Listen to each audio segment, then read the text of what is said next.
കേരളത്തെ അവഗണിച്ച കേന്ദ്ര ബജറ്റിനെതിരെ പ്രതിഷേധമുണ്ടാകണമെന്ന് സിപിഐഎം സംസ്ഥാന സെക്രട്ടറി എം.വി. ഗോവിന്ദൻ. കേരളത്തിന്റെ ന്യായമായ ആവശ്യങ്ങളോട് മുഖം തിരിച്ച ബജറ്റാണ് കേന്ദ്രം അവതരിപ്പിച്ചത്.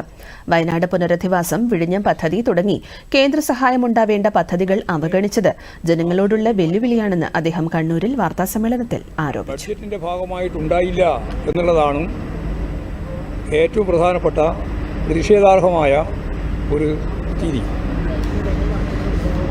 കേരളത്തിൻ്റെ ന്യായമായ സഹായം അടിയന്തര പ്രാധാന്യത്തോടുകൂടി കൈകാര്യം ചെയ്യണമെന്ന് കേരളത്തിൻ്റെ ധനകാര്യ വകുപ്പ് മന്ത്രി കേന്ദ്രത്തിൻ്റെ മുമ്പിൽ ബഡ്ജറ്റ് അവതരിപ്പിക്കുന്നതിനും എത്രയോ മുമ്പ് തന്നെ കൃത്യമായിട്ട് അവതരിപ്പിച്ചിരുന്നു.